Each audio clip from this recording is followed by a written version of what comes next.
Estas son las reglas que tenemos para la sala. Pues una es mantener los micrófonos en silencio, verificar que la sala pues esté funcionando de la mejor manera, levantar la mano o hacer las preguntas a través de pues del chat que tenemos acá dispuesto. Y pues intentar que no abandonen ustedes, por supuesto, la sala para que puedan obtener toda la información de estos temas que consideramos súper interesantes. Siguiente. Bueno, pues este es el tema del día, datos abiertos y link en Open Data. Bueno, la agenda que tenemos nosotros dispuesta para el día de hoy es pues contarles un poco cuál es el objetivo de esta segunda capacitación, cuál es la política que nosotros tenemos como gobierno digital. Vamos a hacer una contextualización y un resumen de la capacitación anterior. Vamos a hablar de los RDFs y los RDF-S, ontologías. Vamos también a hablar de los ejemplos de inferencias y metodologías de transformación de datos abiertos y de datos abiertos enlazados. Una etapa en donde vamos a tener las conclusiones y al final pues ustedes van a poder hacer todas las inquietudes todas las inquietudes que tengan las van a poder hacer allí y allí en esta sección final nosotros vamos a contestársela. Elías acá nos pregunta que cómo puede hacer para ver la primera capacitación. Esa está ya publicada en www.datos.gov.co en la noticia que está a mano derecha, que habla sobre las capacitaciones en datos abiertos enlazados. Entonces, allí ustedes pueden revisar la información de la primera capacitación. Allí ya está colgada la información. Entonces, pues bueno, vamos a dar inicio a esta capacitación. Entonces, el objetivo que tenemos para el día de hoy es presentar parte del contexto que nosotros, como bien sabemos, muchos de ustedes no participaron en la primera capacitación, entonces esta va a ser una oportunidad para generar un pequeño contexto y vamos a hablar sobre las metodologías de transformación de datos abiertos y datos abiertos vinculados. Bueno, como lo mostramos en la agenda, esta es la etapa inicial en donde vamos a hablar sobre la política de gobierno digital. Bueno, para nosotros como gobierno digital, bueno, antes que todo, pues me presento, mi nombre es Hanider Guerrero, hago parte del equipo de datos abiertos del Ministerio de Datos Abiertos y Soluciones Abiertas de la Dirección de Gobierno Digital.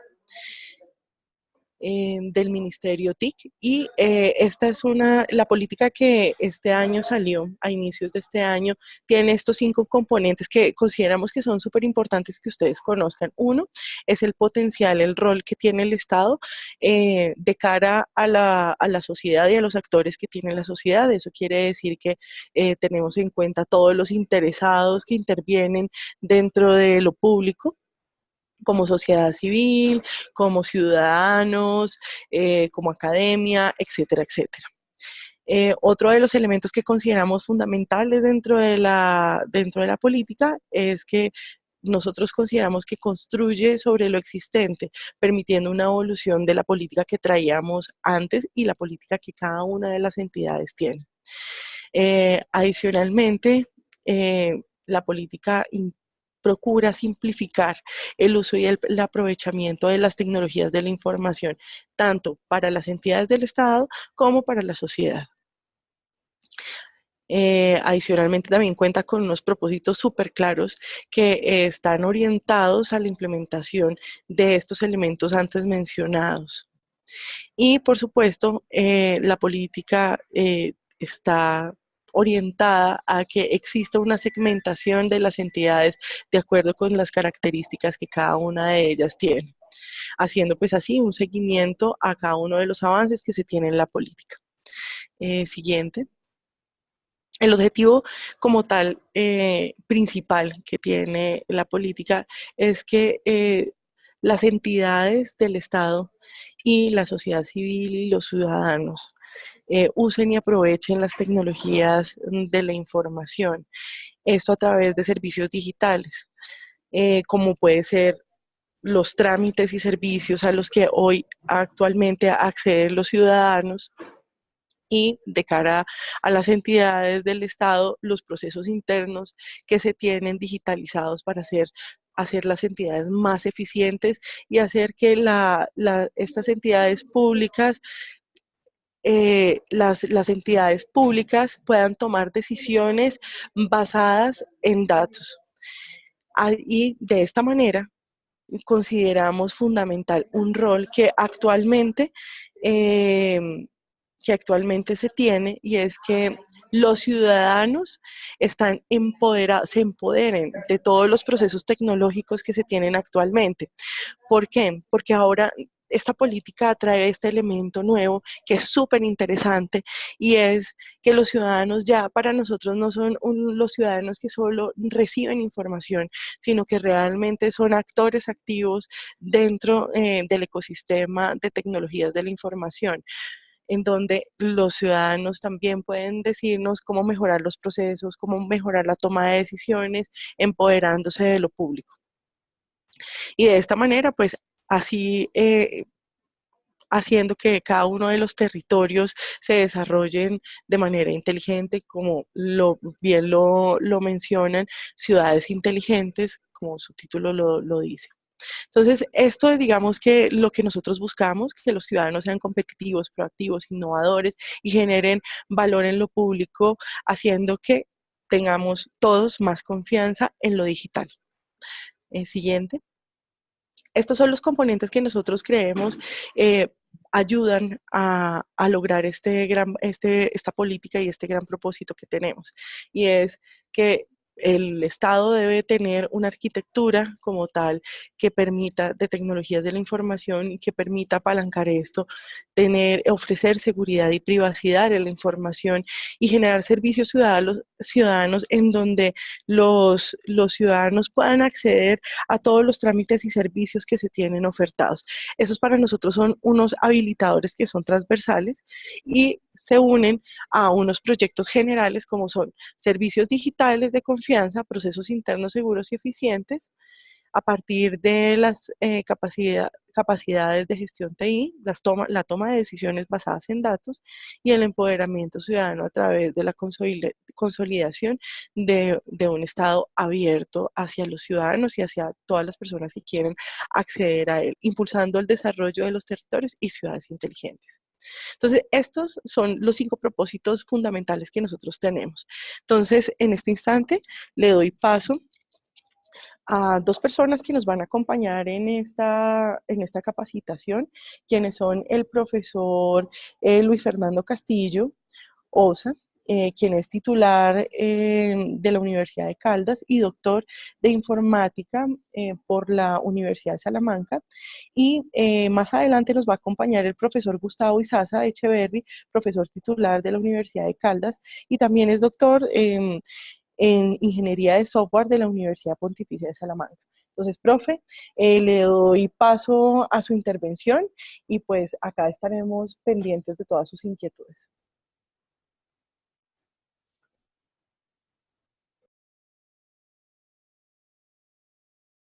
Bueno, un cordial saludo para todos, muy especial para para Hani, que nos acaba de hacer la introducción. Hoy quiero agradecer a todos los participantes de la sesión anterior que nos acompañan en esta segunda sesión, y a los nuevos participantes porque queremos compartir con ustedes los conceptos que se han abordado para llegar de datos abiertos a Lincoln Open Data. Además, al Ministerio de las Tecnologías de Información y Comunicación de Colombia y al Centro de Informática y Biología Computacional, porque a través de ello podemos compartir los trabajos que hemos desarrollado a través de proyectos de investigación con estudiantes de pregrado, de maestría y algunos que estamos iniciando con doctorado en temas de datos abiertos y Lincoln Open Data. Quiero iniciar por hacer una breve introducción en lo que vimos en la capacitación anterior, porque esto nos permite tener un hilo conductor para las personas que no pudieron asistir. Lo primero que quiero compartirles es que hicimos un recuento de la evolución de cómo los usuarios desde el año 1989, cuando se creó la web a través de Tim Berners-Lee, pasaron de ser consumidores de información a empezar a producirlos. A través de la web 1.0 se vinieron unos estándares que hoy en día son todavía vigentes, como el caso de un lenguaje de marcas que permite enlazar hipertexto, todo lo de HTTP para transferir este hipertexto, y las URLs para nombrar los recursos y localizarlos internacionalmente. A partir de allí fuimos evolucionando, y a la par que evolucionaban las tecnologías y la forma de modelar los datos, fuera de un lenguaje de marcas extensivo que es XML, permitió que los usuarios cambiaran de rol, no solo consumir información, sino de una manera cooperativa ayudar a compartirla. De ahí surgió la web 2.0, que es una web más social, donde los usuarios comparten información y permiten ser agentes también de publicar la información. Luego aparece la evolución de la web semántica, la web 3.0, que es una web extendida, cuyo concepto es dotar de mayor significado y que los usuarios en cualquier momento puedan acceder a consultas de una manera más fácil, rápida y sencilla. Esto es a través del uso de búsquedas naturales por parte de los usuarios, donde humanos y máquinas trabajarían en colaboración de una manera articulada. Para nosotros, a la par que evolucionando, aparece el concepto de RDF, que fue propuesto en el año 2004, que es un modelo estándar para compartir datos en la web. Este modelo estándar cambia la forma de representar los datos, de manera que hay una relación de tripleta, que se conoce como objeto, sujeto y predicado, y permite hacer relación que detallaremos a continuación. Estos soportes tecnológicos y la forma de interactuar con la web nos permitieron ir avanzando lo que queremos hoy en día, que es pasar de RDF a datos abiertos enlazados y lo que implica la conectividad entre los datos. A la par de que tecnológicamente íbamos avanzando, también vimos en la presentación anterior cómo Colombia, desde políticas gubernamentales, definía una ley 1712 que, del 2014, orientada hacia la ley de transparencia y acceso a la información. En ella se apalancó la iniciativa de los datos abiertos, la guía a nivel internacional de lo que tiene un dato abierto, cómo tiene que cumplir ciertos requisitos, y este año tenemos la fortuna que el gobierno nacional expidiera el COMPES 3920, en el cual se define una política nacional de explotación de datos. Hay que recordar que es el primer país de Latinoamérica y el octavo en el mundo en tener una política en este sentido. Esta política aborda 4 ejes estructurales, como son generación de contenidos digitales o de datos digitales, cultura de los datos, fortalecimiento del capital humano para explotación de datos, y todo cubierto bajo un marco jurídico que permitiera compartir la información entre los individuos. En la capacitación anterior pudimos también observar cómo ha surgido un indicador a nivel mundial que se llama el Open Data Barometer, que es un indicador que tiene como objetivo medir la prevalencia e impacto de las iniciativas de datos abiertos en todo el mundo. Y es liderado por el Wild Web Foundation. Colombia ha ocupado lugares importantes en la escala de este indicador. Este indicador tiene más de 10 años, surgió en el 2008, y hace 2 años se postularon 115 países, Colombia estuvo en el puesto 24, a partir de cómo compartía los datos y todas las políticas que estaban favoreciendo compartir estos datos. En la actualidad, solo participan 30 países a nivel mundial, quienes se han comprometido en firmar la Carta Abierta del Open Data, o los países miembros del Grupo G20, en el cual su política es que se combata, digamos, la corrupción a través de una política de datos abiertos que vayan, digamos, para la anticorrupción, en ese sentido. Vimos también en la sesión anterior que Colombia tiene un portal de datos.gov.co, el cual permite a las instituciones públicas compartir los datos de cada uno de ellos y a su vez que los usuarios puedan usarlos y puedan generar valor a partir de ellos. Tenemos en la actualidad 1.160 instituciones que han publicado sus datos, que actualizan sus datos, lo cual está representado en 9.457 datasets, y eso ha generado 3.349 visualizaciones con propósitos específicos. Otro aspecto importante que vimos es que Tim Berners-Lee definió 5 estándares o 5 estrellas que permiten medir qué tanto abiertos están los datos. El primer estándar, la primera estrella, corresponde a que los datos pueden estar compartidos, digamos, pueden estar en un sitio web, pero no hay un formato, es un formato independiente. En la segunda estrella, los datos se publican en la web con un formato estructurado. Podría ser, por ejemplo, a través de libros electrónicos. Y en el tercer nivel de las estrellas, aparece que los datos están publicados, pero con un formato no propietario. Es decir, que son datos estructurados, un formato que puede ser accesible por una aplicación informática. En el cuarto nivel empezamos ya el concepto de URIs, de RDF, que permite empezar a un identificador uniforme del recurso, y este identificador permite darle una descripción unívoca a cada recurso. Y en el último nivel de las 5 estrellas corresponden a lo que hoy abordamos nosotros, que es los datos abiertos enlazados, que permite, en este caso, enlazar con otros datasets, de manera que se encuentren en un contexto específico, categorizados, y que los datos sean adicionalmente exportables a una gran cantidad de formatos y accedidos a través de hipervínculos en diferentes localizaciones, que es lo que puede dar un valor adicional a los datos. ¿Cuáles son las ventajas del link en Open Data? Es enlazar los datos provenientes de diferentes fuentes. En este caso, supongamos que cada institución comparte sus datos, cómo ese dato puede ser de referente para otra institución.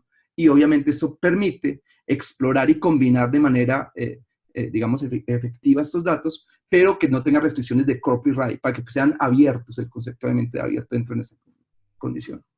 Se mantiene la integridad de la información y favorece la reutilización de los datos.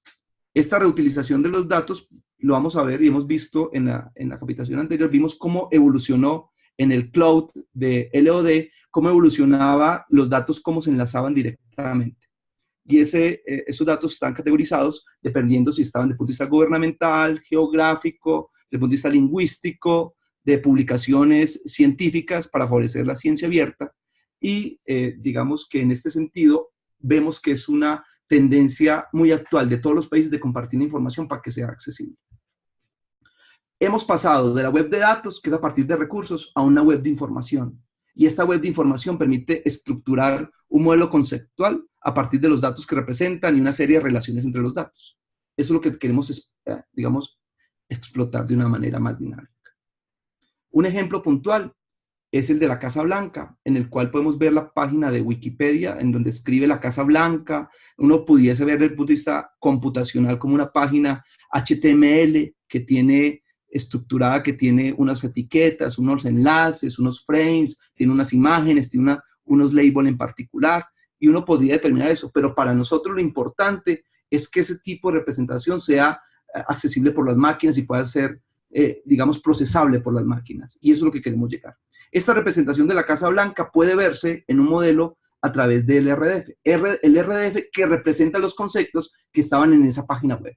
Y podemos identificar que la Casa Blanca, a través de este modelo de relación sujeto-objeto-predicado que conforman las tripletas, podemos ver en qué año fue construida, podemos ver quién fue el diseñador, el documento que amplía la información, quién la habita, en esta información estaba, en qué dirección, y etcétera. Podemos dar un modelo de representación de los datos, porque al final lo que necesitamos es cómo representamos un dato.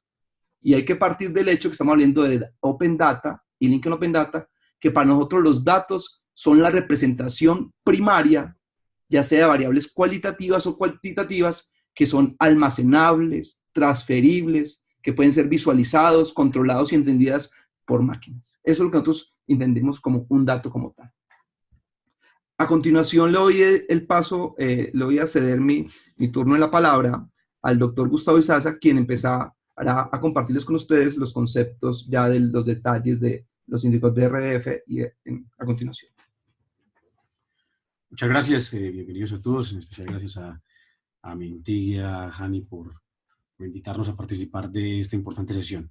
Sí, continuando un poco entonces con estos conceptos, efectivamente como lo mencionaba el profesor Luis Fernando, pues el RDF es un lenguaje que permite representar este tipo de estructura basada en grafos, que es finalmente el fundamento de la representación de las ontologías y de la web semántica.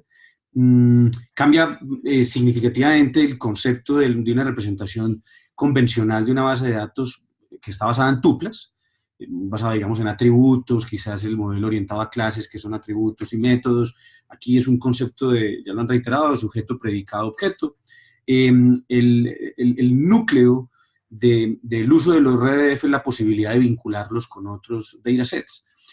Esto precisamente se permite a través de algo que se llaman los vocabularios y los esquemas, hablaremos un poquito de ellos. El lenguaje precisamente provee elementos para definir contenedores, esas listas de recursos. Ahora vamos a ver un pequeño demo donde mostramos ahí cómo podemos analizar una ontología representada en RDF, un grafo de conocimiento representado en RDF y cómo se podría recorrer con algún API, algún lenguaje en particular.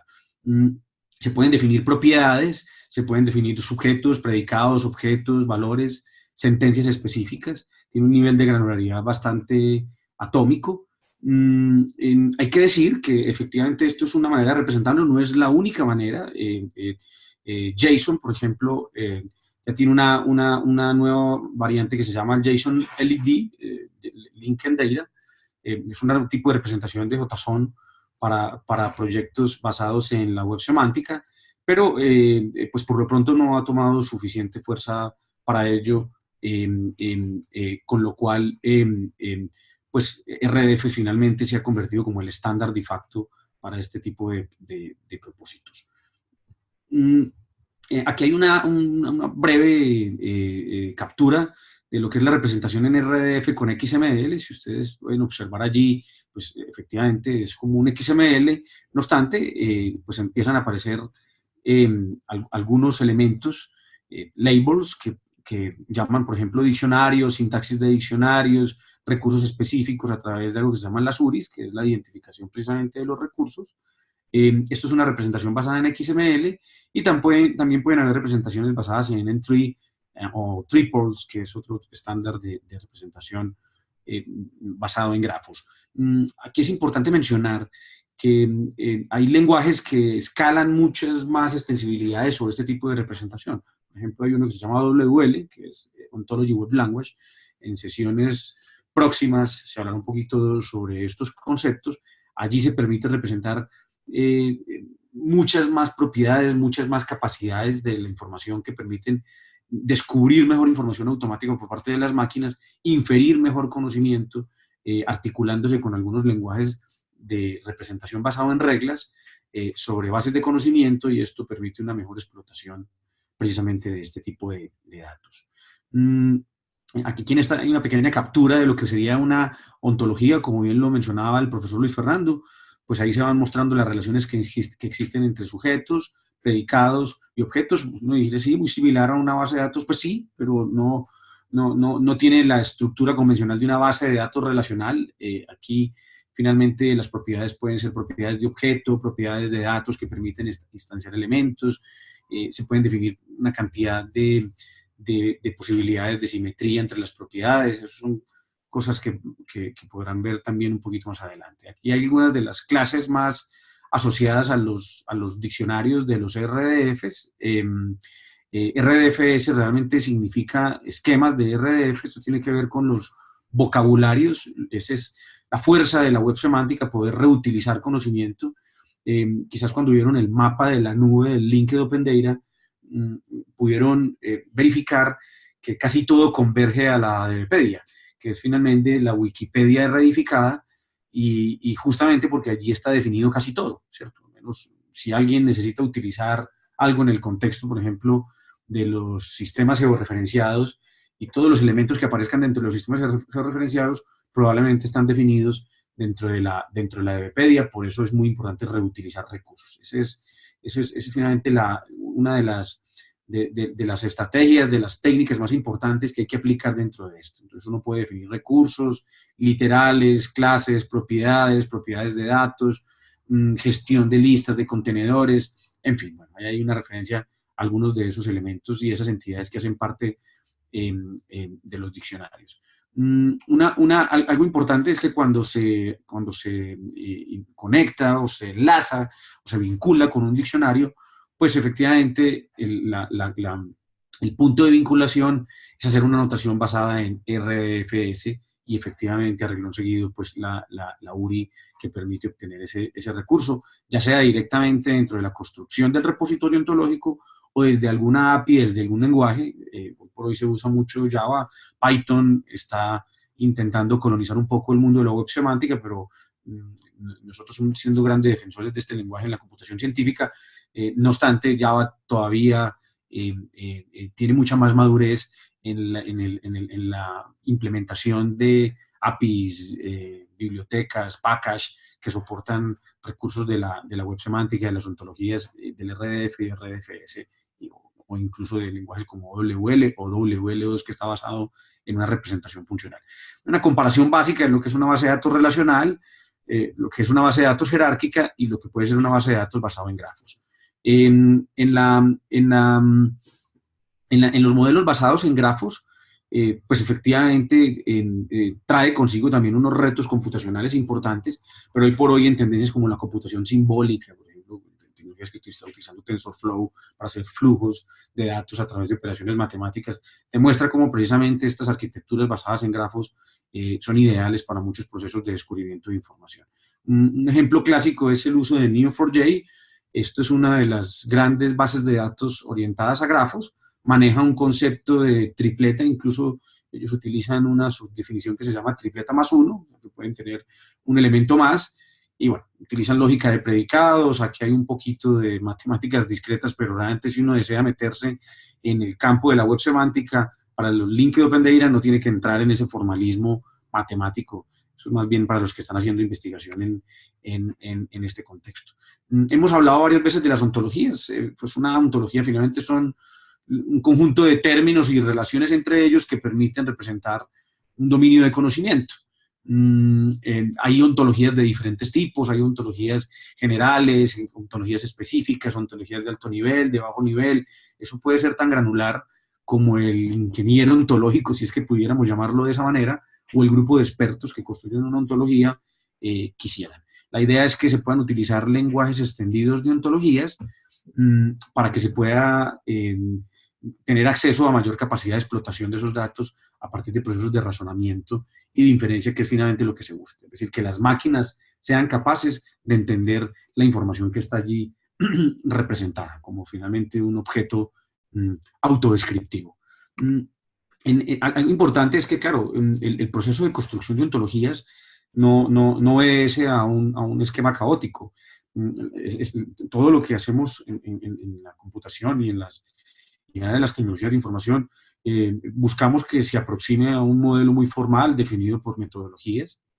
Esto es en parte lo que se ha definido con Mintic también para tener una estrategia de transformación de datos abiertos a datos abiertos vinculados, una especie pues de guideline muy guiado, muy paso a paso. Es un trabajo importante que se ha hecho con Mintic, con BIOS y con universidades aquí en nuestra región. Y eso precisamente es lo que acompaña este proceso de construcción de repositorios basados en Linked Open Data. Tiene un ciclo de vida desde planeación, desde el mismo proceso pues, de desarrollo del proceso y de mantenimiento. Entonces, digamos que ahí hay que definir especificación, conceptualizaciones, glosarios de términos. Hay una metodología muy conocida que se conoce como Medontology. Hay una nueva versión que se conoce como Neon. Esto fue originado en España, pero ya hoy por hoy es un grupo multinacional. De hecho, participan grupos de Francia, Alemania, España y el Reino Unido en mejorar este tipo de metodologías. Las metodologías de estos tiempos exhortan mucho al reuso, a la reutilización. Neon propone nuevas subfases metodológicas para que cuando se definen conceptos y relaciones binarias y axiomas, que finalmente son los hechos que se definen dentro de los recursos ontológicos, pues precisamente podamos tener una capacidad allí de explotación mucho mejor de los datos por la capacidad de que están vinculados, enlazados con otros, y eso aumenta significativamente el potencial de inferencia. Aquí hay una pequeña captura de uno de los, digamos, no quisiera decir la herramienta, antes es un framework, tiene un API por debajo de desarrollo, se conoce como Protege. Esto es un proyecto de la Universidad de Stanford, que ha tomado mucha fuerza. Curiosamente nació en un grupo de ingeniería ontológica biomédica.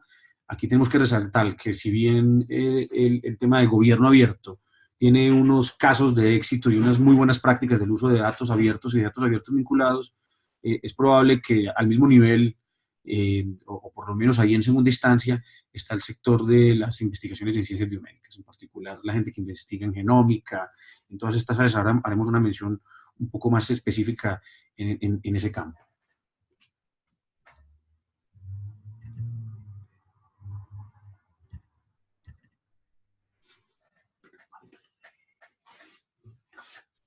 Bien, Vamos a hacer un pequeño demito para que ustedes vean ahí, abuelo de pájaro, cómo es el tema de Protegi. Protegi es un editor de ontologías, permite construir, permite generar diferentes formatos de RDF, definir razonadores, crear recursos, tener esquemas de visualización. Hay diferentes tipos, digamos, de vistas, puede tener un componente de un panel, digamos, para establecer un módulo de consulta. El SparkQL es uno de los lenguajes que se utiliza para hacer descubrimiento de información sobre los hechos que se definen dentro de las ontologías. Hay un ejemplo clásico que es el dominio de la PISA, donde se definen diferentes tipos de PISA. Con ese ejemplo uno puede aprender fácilmente el concepto de ontologías, cómo se pueden crear axiomas, cómo se pueden crear relaciones. Ahí, por ejemplo, estamos viendo algunos de los axiomas que definen un tipo de PISA, cómo se pueden definir propiedades de objetos para determinar, digamos, relaciones de un recurso con otro recurso. Uno puede definir elementos individuales, puede hacer queries basados en SparkQL, visualizaciones extendidas, integradas, por ejemplo, con D-Tree, para ver el grafo desde diferentes perspectivas, cómo se conectan unos elementos con otros.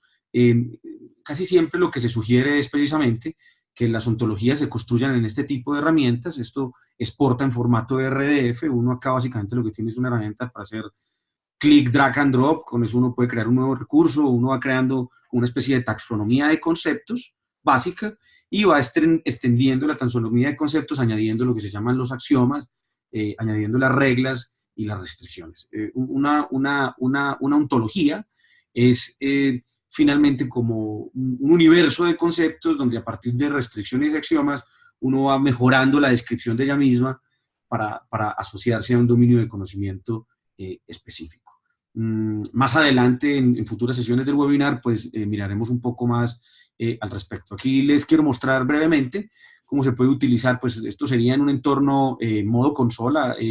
Hay que decir que los entornos de la web semántica igual se pueden integrar en IDEs, pues cualquier tipo de IDE, NetBeans, Eclipse y muchos otros, pues para gusto de las personas. Nosotros en particular somos muy del mundo consola y aquí simplemente pues es configuración de paths en Java. De esto van a obtener ustedes más adelante un paso a paso con algunos de los compañeros que están trabajando con nosotros, de los estudiantes que han trabajado a nivel de pregrado, maestría y doctorado. Básicamente son los ejemplos utilizando una API que se llama Jena. Jena es uno de los packages para Java para gestión de la web semántica. Hoy por hoy es un proyecto del mundo Apache. Ahí tenemos un fragmento de código de Jena. Estos tutoriales los podemos compartir en un link de GitHub que tenemos, en un repositorio de GitHub. Son los tutoriales oficiales del proyecto Jena, son muy simples. Mostramos cómo se pueden cargar algunos grafos RDF, cómo recorrerlos. La base de Jena es el uso de los modelos. Un modelo finalmente es un grafo sobre el cual se van a construir las tripletas. Aquí en este caso pues manejamos los input stream, por ejemplo, para cargar los RDF de memoria secundaria. Aplicamos una operación de unión. Uno puede unir dos modelos, por ejemplo, literalmente es una unión. Y lo que hacemos finalmente es escribirlo en el formato estándar de RDF y XML. Ahí tenemos varios ejemplos. Nosotros en el link de GitHub que les vamos a compartir, hay unos 20 y pico de tutoriales mostrando cómo desde cero, cómo se construye la tripleta.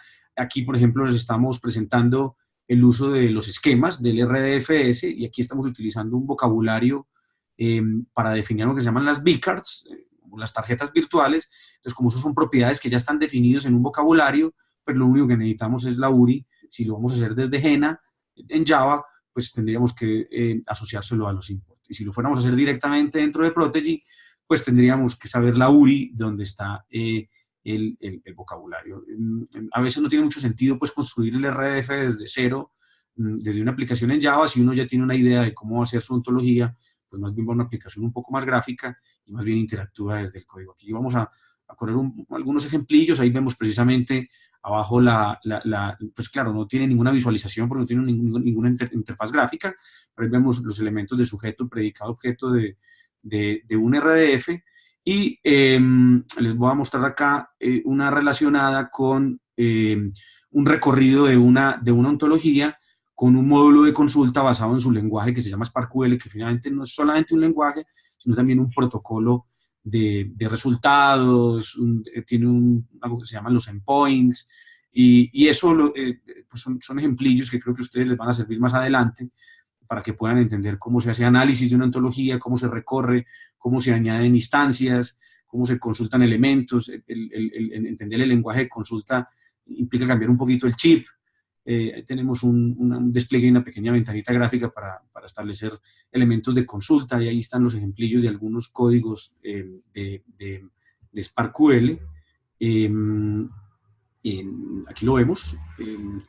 Estableciendo los prefijos, le parecen un poquito al SQL, no obstante, pues lo que hace es un cruce sobre tripletas y no sobre tuplas, y lo que tiene que hacer uno es preguntar por un sujeto y un predicado que cumplan un objeto, o por un objeto que esté asociado a un sujeto o un predicado. Eso es un poco como lo que cambia allí dentro de la filosofía. Sin embargo, pues hay que decir que las APIs y los entornos de desarrollo están lo suficientemente pues maduros en ese aspecto. Aquí al final les mostraré un poco dentro del código en Java, donde tenemos algo de los SparkQLs dentro de las opciones que se vieron desplegadas en esa ventanita. En futuras sesiones, en el marco de estos webinars, se explicará un poco más sobre este tipo de lenguaje de consultas. Lo que queríamos acá era darles unos lineamientos básicos de cómo se podría trabajar este tipo de elementos.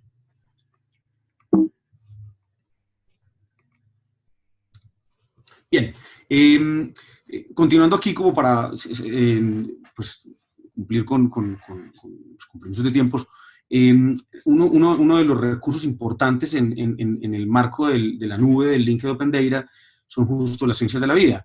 Y hay una iniciativa mundial que es el Semantic Web Healthcare and Life Science, que ha desarrollado una cantidad de repositorios relacionados con fármacos, proteínas, información genómica, publicaciones médicas, mapas de rutas metabólicas, en fin, justamente los biólogos, los químicos, los médicos le han encontrado un potencial a esto importantísimo para compartir datos, para intercambiar datos, que es la filosofía de esto, y es lo que necesita la comunidad científica. Y han desarrollado muchos recursos que le han dado un impulso importantísimo a esta iniciativa de Linked Open Data a nivel mundial. Hay que decir que con gobierno, esta es quizás una de las iniciativas que más ha dinamizado este tipo de proyectos. Quizás una de las más importantes es Bio2RDF. Estos son muchos conjuntos de datos biológicos que representan información de diferentes contextos en ciencias de la vida. Podemos decir que en estos tiempos que nadie que esté investigando en genómica, en proteómica, bioinformática, metabolómica, esto es un recurso ineludible. Utilizar Bio2RDF y las APIs, los recursos, los puntos de consulta, los repositorios, porque la información está muy bien representada y se logra hacer un descubrimiento de información fundamental.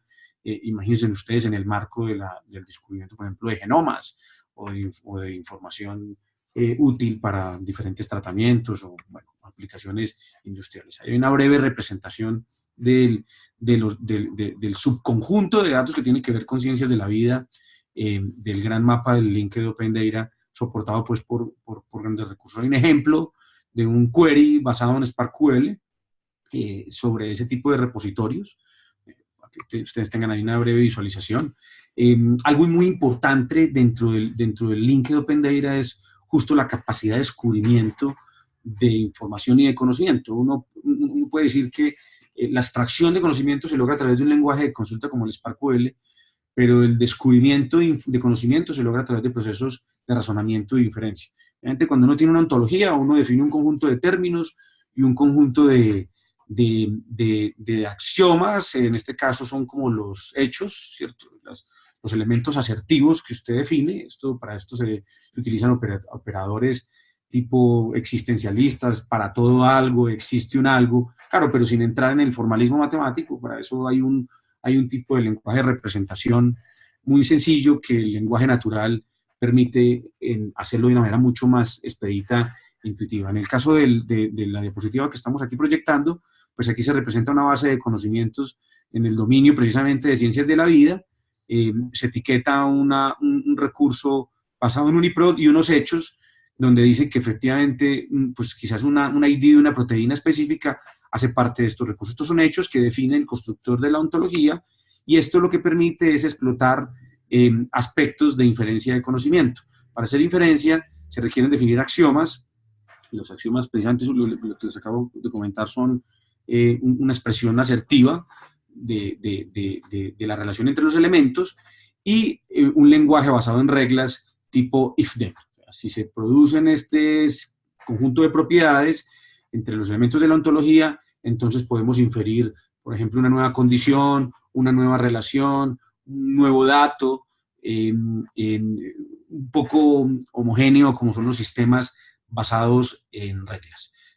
Ahí ese es finalmente como el sueño, pues que hace unos años consideramos muy utópico. Hay que decir que la web semántica en principio, cerca del 2006-2007, tuvo algunos detractores por el reto que implicaba empezar a transformar todo el conjunto de datos de información que estaba en Internet en múltiples estándares a un estándar homogéneo, y además en un modelo representado en grafos que parece ser que tenía un nivel de abstracción un poquito más complejo. Pues hoy por hoy vemos el mapa que vemos del link de Painter y vemos Paula, ya empecé.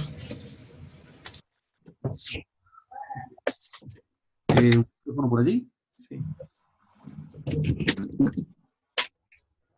Hola.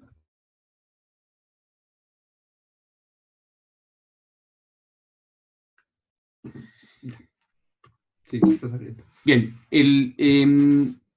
algunas tecnologías con las que se suelen desarrollar aplicaciones del Linked Open Data, pues Sesame es un framework que permite hacer muchas tareas de la web semántica. Pues es una versión privativa. Jena es libre, uno puede casi que todos los retos que se le vengan a uno en la cabeza dentro de la web semántica los puede hacer con Jena dentro de Java. Claro, haciendo las cosas un poquito más a pedal, en código, pero es maravilloso. Hay algunas limitaciones que tiene la web semántica, esto hay que decirlo, porque ese modelo de representación basado en grafos es costoso computacionalmente. Y cuando las ontologías crecen mucho en instancias, es decir, finalmente en datos, recorrerlas puede ser lento. Esto es un problema que se está resolviendo por otra línea de investigación, de aceleración de Internet, pero en fin, no pero hay que decir que no todo es tampoco el paraíso. Allegro, Fuseki es un endpoint importantísimo, libre, donde uno puede poner un punto, como un punto de acceso por el cual se puede conectar a los repositorios semánticos para lanzarle consultas o búsqueda de inferencia de conocimiento. Bueno, ya hicimos el demo. Le cedo entonces de nuevo la palabra al profesor Luis Fernando, que continuará acá reforzando algunos conceptos. Bueno, muchas gracias, profesor Gustavo. Continuando con la presentación, estamos viendo el contexto actual de las tecnologías que han implicado la evolución hoy en día y hacia dónde hemos venido, desde la web 1.0 a la web semántica, todo lo que tiene que ver las hojas de estilo, el HTML, el Ajax, JavaScript, navegación de consultas sobre XML, el XPath, el XQuery, cómo accedemos a eso, pero también está el enfoque desde cómo reconocemos la voz, la representamos, cómo desde el punto de vista formal y lo que ha buscado la inteligencia artificial es hacemos resolucionadores de problemas automáticos, lógica de programación, y eso se ve reflejado en el núcleo central que es la web semántica, cómo representamos los datos a través de metadatos y esos datos qué estructura tienen y al final cómo los enlazamos, de manera que podamos unir los conceptos y unir los datos de un conjunto a otro. En la actualidad, Colombia, hemos de resaltar los países que tienen una iniciativa muy importante en Linked Open Data a nivel mundial de datos enlazados. Resaltamos Estados Unidos, que expone datos abiertos para áreas del gobierno específicas, de parte climática. El Reino Unido, que expone datos e interactúa con los ciudadanos a partir de aplicaciones de bicicletas y que permite saber dónde están ubicadas y la información propiamente dicha allí, entonces está en ese sentido. Brasil tiene una iniciativa en América Latina de implementación. China tiene datos abiertos, datos enlazados, pero para ellos no están abiertos con el resto del mundo. Y Europa tiene proyectos europeos del 7º programa Marco que fortalecen los Linked Open Data. Colombia, acordemos que Colombia está en el Open Data Barómetro, está por encima de Brasil en datos abiertos y con esta iniciativa del Ministerio de las TIC está dando lineamientos cómo llegar a esas 5 estrellas de Tim Berners-Lee, a cómo tener los datos abiertos enlazados, o sea, quedamos en la perspectiva correcta a través de las políticas públicas que está definiendo, el planes de capacitación, herramientas tecnológicas que nos permiten a nosotros llegar de Open Data a LinkedIn Open Data. Nosotros hemos hecho una revisión de algunas metodologías, de procesos de transformación y se ha aplicado un documento en el cual planteamos el ciclo de vida que tiene el proceso de transformación de datos abiertos a LinkedIn Open Data. Tenemos un perro también por detrás, pero entonces tenemos ahí la fase 1, en el cual tenemos la identificación de los conjuntos de datos que nos permiten identificar qué datasets vamos a compartir, es decir, mirar de datos.gov.co qué datasets son importantes. Luego en la fase 2 tenemos la limpieza de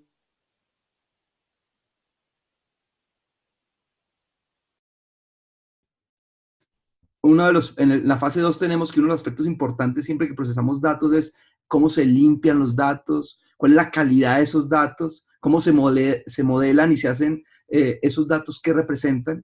Pasamos al enriquecimiento de los datos, no solo el dato por sí, sino cómo se relaciona, cómo se estructura, cómo se vincula, que es el parte importante, el punto neurálgico para pasar de Open Data a LinkedIn Open Data, cómo se vincula con otros datasets, cómo se hace la validación de que es correcta esa vinculación, y al final esto tiene sentido, los datos son enlazados, si tenemos una plataforma o un sitio web donde pueden ser accesibles y pueden consultarse para generar conocimiento.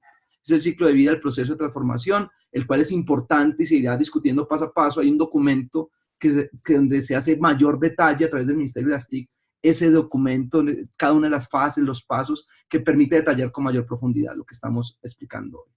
Pero hay dos elementos. Primer elemento, ¿qué ocurre con los datos abiertos para convertirlos en RDF y en unos formatos estándar? El mismo Sócrates tiene una forma de exportarlo, pero queremos no solo que exporten RDF, sino que genere los vínculos con otros datasets. Entonces podemos, si vemos, el gobierno puede tener datos que vengan de bases de datos propias, relacionales, en la estructura que tengan, bajo el sistema de información que ellos incorporen. Pueden tener unas APIs o unos web services que permitan conectar con esos datos, o puede a su vez, a partir de esos datos, utilizar una herramienta de software que permita transformar esos datos y es lo que llamamos RDificadores, que es transformar en RDF. Pero a la par, nosotros no solo podemos tener datos estructurados, podemos tener datos textuales de actas, de convenios, y cómo hacemos un procesamiento del lenguaje natural de esos datos para extraerle lo que nosotros consideramos que es importante, prepararlos, representarlos, almacenarlos como RDF, pero al final lo importante de estos datos, ¿dónde van con el LinkedIn Open Data? ¿Dónde se conectan? ¿Qué facilidades tenemos para favorecer interfaces que permitan hacer wrappers, que permitan conectar dos RDF, que permitan a través de un sistema gestor de contenidos o cómo conectarnos?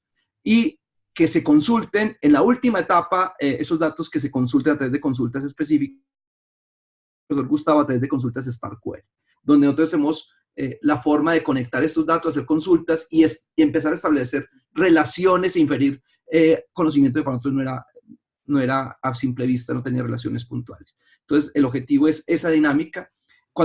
En la diapositiva anterior era cuando partimos datos abiertos, pero ¿qué ocurre cuando de una vez no tenemos el dato y la transformamos, sino queremos de una vez representar el dato en un contexto de mayor nivel de información?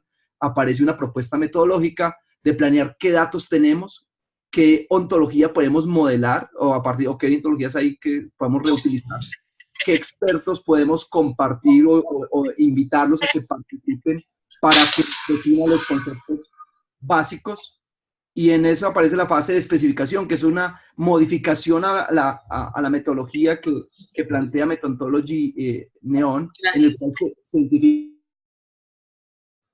en el cual se identifican los conceptos, se establecen relaciones entre los conceptos y empieza a aplicarse toda la área de taxonomía, la estrategia de tripletas, definir axiomas, reglas, y ese proceso metodológico termina en un modelamiento que puede ser en Protege, tal como lo vimos en la parte del demo, y ese genera y se exporta en diferentes formatos. Ya tenemos lo que le estamos dando significado a los datos, ya tiene un modelo de representación.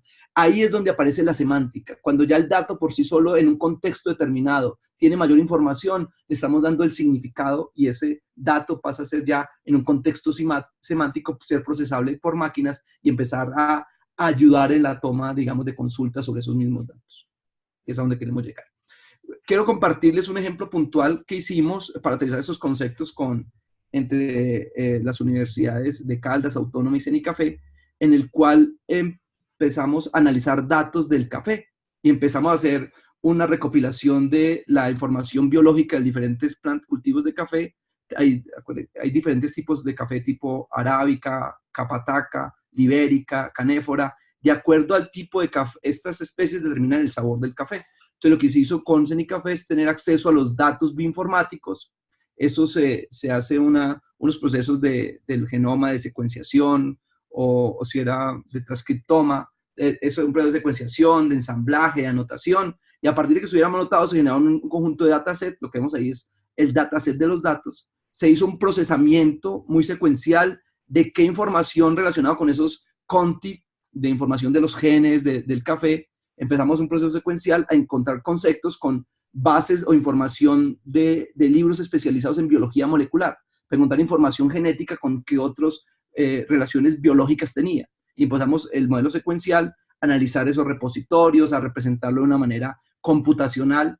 Y al final generemos ese gráfico que se ve las relaciones funcionales entre diferentes genes, que implica relaciones funcionales que a simple vista no eran conocidas. Y esa representación terminó en unos datos abiertos enlazados, porque utilizamos Gene Ontology, que es una ontología de dominio general, en el cual nos permitió conectarnos con ese repositorio de datos y representar de un dato biológico plano, de una secuenciación biológica basada en las bases nitrogenadas, adenina, guanina, la información biológica que está dentro del café, ver un análisis de los datos, una representación de esos datos y encontrar relaciones entre los genes de café. Eso fue publicado hace más o menos 5 años y pudimos compartir con la comunidad científica uno de los primeros aspectos de vincular los datos hacia un dato enlazado que estaba compartido. ¿Quién utilizará este formato? Es esta evolución que hemos planteado de la web 1.0, web 2.0 y a la web semántica. ¿Quién los utilizará? Al final, ¿qué herramientas? No solo los usuarios, sino lo que nosotros en inteligencia artificial llamamos unas unidades computacionales que son definidas como los agentes. Los agentes son puedes hacer agentes robots o softbots, y esos agentes tienen unas propiedades específicas que perciben el entorno. Si es un entorno digital, lo perciben, lo procesan y procesan en la representación interna y actúan sobre ese entorno. Nosotros consideramos el concepto de agente racional, es aquel que hace lo correcto. Entonces, al final tenemos una representación de unas unidades computacionales, una forma de modelar también el mundo de manera diferente, que es la evolución a la programación orientada a objetos, los que son ingenieros y conocen la forma de programación, y allí representan los agentes bajo unos componentes ya con arquitecturas, diferentes tipos de arquitecturas, pero el objetivo es para procesar esos datos. Es decir, que carguen la ontología, sepan de que están hablando en un contexto y puedan inferir conocimiento a partir de él.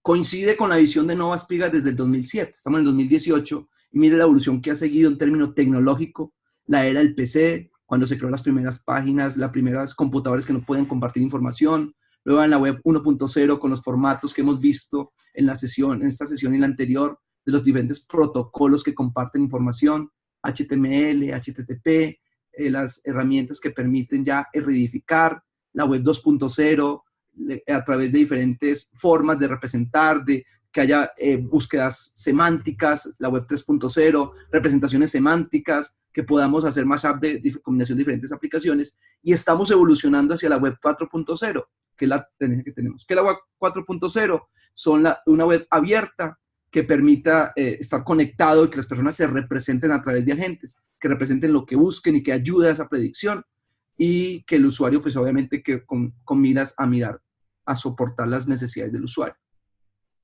Esa web 4.0 se define en 4 pilares fundamentales. Primero, la comprensión del lenguaje natural, cómo pasar del análisis del lenguaje a la representación y hacer reconocimiento automático.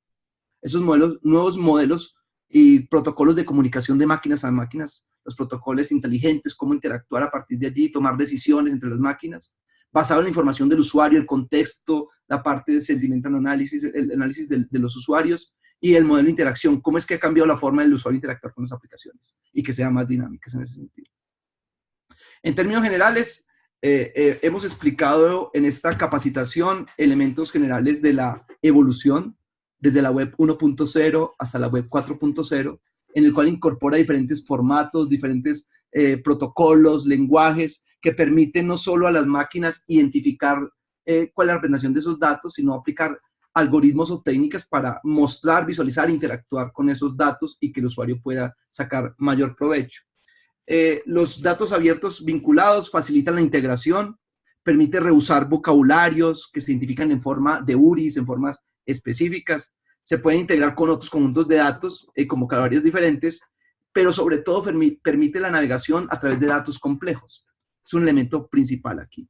Se ha explicado las plataformas tecnológicas que se pueden utilizar, los lenguajes, ya sea en Java o en plataformas de visualización para representar esos datos, cargarlos, hacer inferencias. Y ha permitido ahorita ver que estamos en el camino de Colombia de datos abiertos a explotación de datos abiertos vinculados, donde generemos valor a partir de esos datos. Que una de las mediciones en el Open Data Barometer que permitía saber si esos datos están abiertos, son de verdad útiles para el contexto de un impacto social. Y esa es donde queremos saber que lo que hagamos tenga una implicación social del conocimiento. Eso es en términos generales las conclusiones. No sé si el profesor Gustavo tenga algún comentario adicional. Entonces, por lo tanto, pasamos a la sección de preguntas para que por favor Hani o Reizo nos las compartan y a partir de allí pues empezar a contestarlos. No sin antes invitarlos que esta era la sesión ya con un poquito más de práctica y luego viene la sesión del martes 20 de noviembre en el cual hay un paso a paso más aplicado de los procesos de herramientas computacionales, de las librerías, de representación, de inferencias que nos permiten llevar de Open Data a Linken Open Data, ejemplos puntuales que hicimos en aplicaciones con la gobernación de Caldas en un contexto. Entonces damos paso a las preguntas y quedamos atentos el profesor Gustavo Izaza y yo para cualquier duda que tengamos.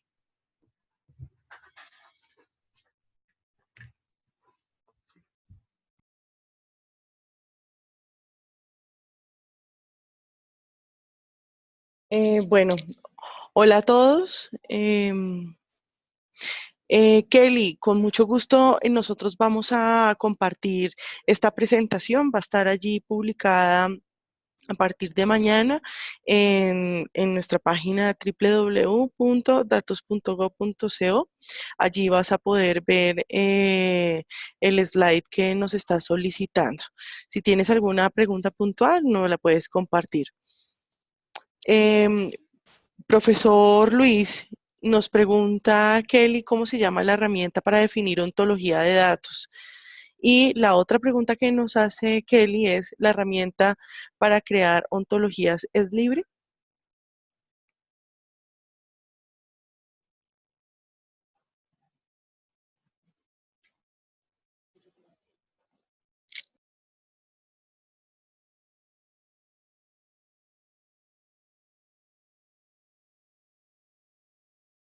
¿Aló? Hola. Sí, no sé. Nos escuchan, vale. Pues la herramienta es Protegi, tiene doble acento. Es libre, efectivamente. Hay desde la versión 3.1, creo que ya va la versión 5 algo. Claro, lo que pasa es que las nuevas versiones trabajan sobre OWL funcional y eso pues aún está en beta. Entonces recomendaríamos, vamos, para efectos de aprender, trabajar con versiones tipo 4.2, 4.3 de Protegi, son libres, se pueden descargar oficialmente del sitio de Protegi, descargar Protegi en cualquier buscador, pues ahí les darán las diferentes opciones. También quiero compartir, hemos recibido solicitudes del enlace GitHub del código fuente, el cual compartiremos con ustedes. Enviaremos una comunicación a través del chat próximamente para que puedan tener el enlace GitHub allí y ustedes lo tengan acceso a él. Otra pregunta, Hani.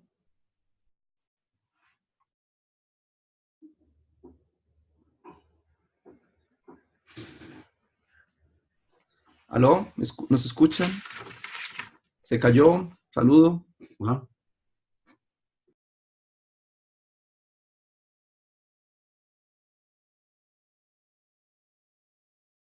Sí, profesor, acá lo estamos escuchando fuerte y claro. Nos pregunta, de nuevo nos pregunta Yerly, en la herramienta Progeny también se puede crear linaje de datos para temas de gobierno de información.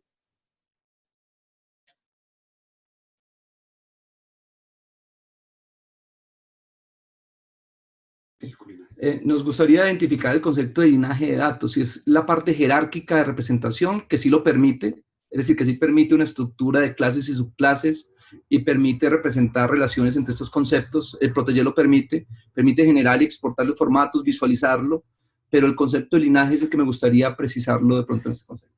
Pues si es de pronto la posibilidad de extender recursos que ya están definidos, es decir, conjuntos de datos que ya están definidos por gobierno, que se puedan cargar y mejorar y extender, ya que podamos reutilizar, vincular nuevos vocabularios o añadirles acciones y reglas, la respuesta sería sí. Eso se permite hacer perfectamente con Protege o incluso por código con Jena o bueno, con otro tipo de editores que son un poco menos populares.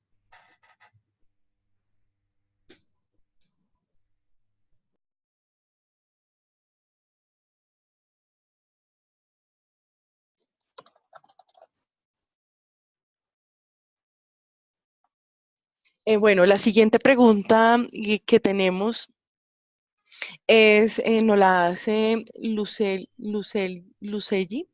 Esta herramienta de Open Data, ¿qué aplicaciones prácticas podría darse a las instituciones educativas?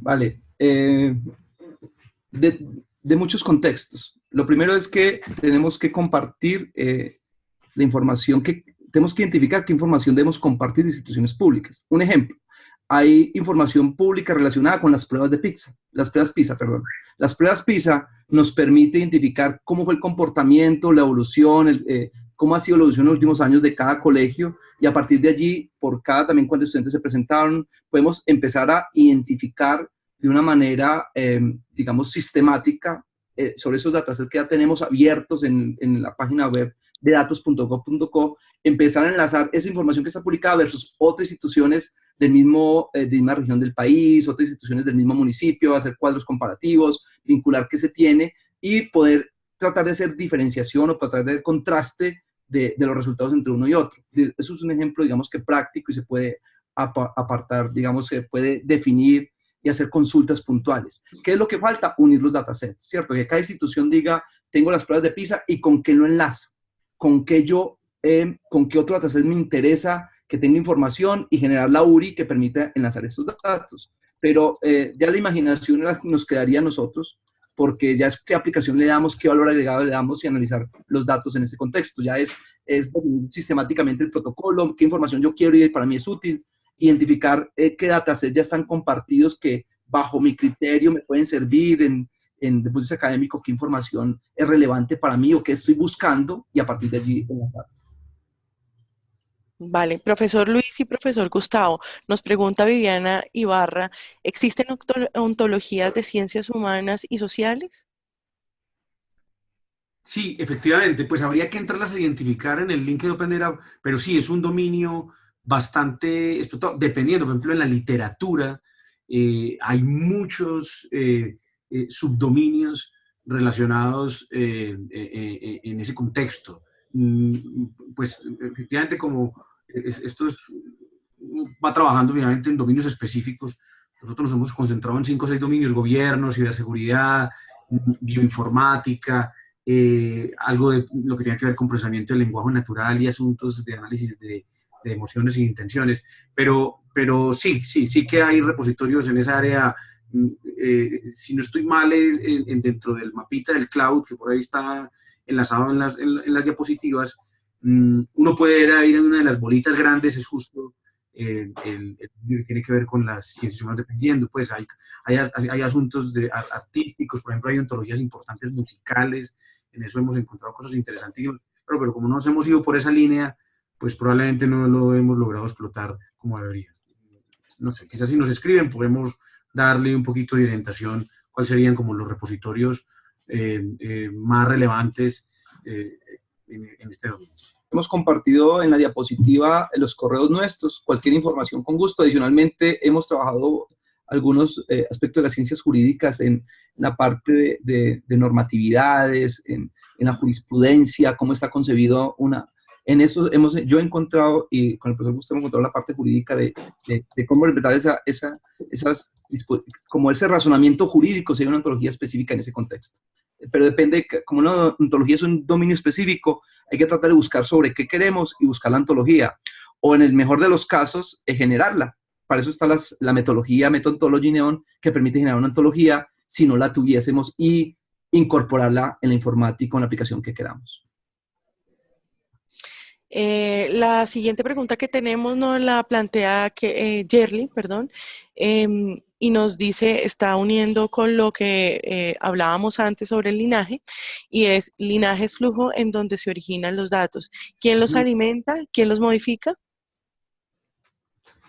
En la capacitación anterior nosotros había una pregunta similar sobre, bueno, ¿quién es el encargado de actualización de los datos? Es un factor importante. Entonces, lo importante es que sea cada institución que genera los datos, de ser la encargada de actualizarlos, de validar su calidad de sus datos y empezar para que esto tenga una naturaleza distribuida y la actualización sea distribuida también. Es decir, que cada individuo, cada institución se ocupe de su información y enlazarlo entre estos. Entonces, uno puede, en ese contexto, la responsabilidad de la actualización debería ser donde está la fuente de información. Ese debería ser, digamos, el criterio que debería aplicarse. Y así está contemplado. En los datos.gov.co, aparece por cada dato quién es la institución que actualiza esos datos. Y ese permite en qué fecha se actualizó, bajo qué criterio actualizó, y si es del caso, ver el histórico de las actualizaciones. Esa es la responsabilidad en el caso de actualización. También tiene que ver cuando estemos enlazando ese dataset con que otros enlaza y también que caiga la responsabilidad de actualización sobre la otra fuente. Sí, efectivamente. Y algo que quisiera ahí complementar es que por eso es muy importante tratar de integrar estas metodologías de la fase cero de los ciclos de vida de la ingeniería de construcción de repositorios o de datasets ontológicos, en este caso de datos abiertos vinculados, porque no se trata simplemente de transformar el tipo de representación. De hecho, uno encuentra por ahí en mucho código, en repositorios de GitHub o en otro tipo, en GitLab, ejemplos de XML, o SQL tu RDF, o XLS tu RDF, o CSV tu RDF. No se trata simplemente de cambiar la representación, porque aquí lo que queremos pasar es de un modelo sintáctico a un modelo semántico. Entonces, no es solamente pues, convertir los datos, pues hay que hacer un ejercicio muy desde abajo de tratar de que precisamente esa información tenga una estructura de dato abierto vinculado para que pueda extenderse y escalarse mucho mejor en este tipo de recursos y respetar el linaje y darle valor agregado precisamente a ese concepto. Bueno, damos las gracias a todos los asistentes a esta capacitación. No sin antes, profe, podríamos pasar al siguiente, no sin antes volverlos a invitar, gracias, profe, volverlos a invitar y reiterarles nuestro interés de que nos sigan acompañando en los lineamientos que estamos compartiendo de Lincoln Open Data. Este martes 20 de noviembre seguiremos a las 4 de la tarde con el paso a paso para hacer datos abiertos vinculados. Así que no se lo pierdan. El próximo jueves haremos un taller práctico y el lunes 26 de noviembre también haremos otro taller práctico a la misma hora, a las 4 de la tarde. Por favor, no se lo pierdan, acompáñenos. Si conocen de otras personas que estén interesados en este tema, por supuesto, cuénteles que estamos súper interesados de que todos tengan esta información. Esta capacitación está siendo grabada y la vamos a subir al portal de www.datos.gov.co, en donde van a poder revisarla, compartirla, chequearla en caso de que la necesiten de nuevo. Espero tengan una excelente tarde y nos vemos el martes 20 de noviembre a las 4 de la tarde con el paso a paso para hacer datos abiertos vinculados. Muchas gracias.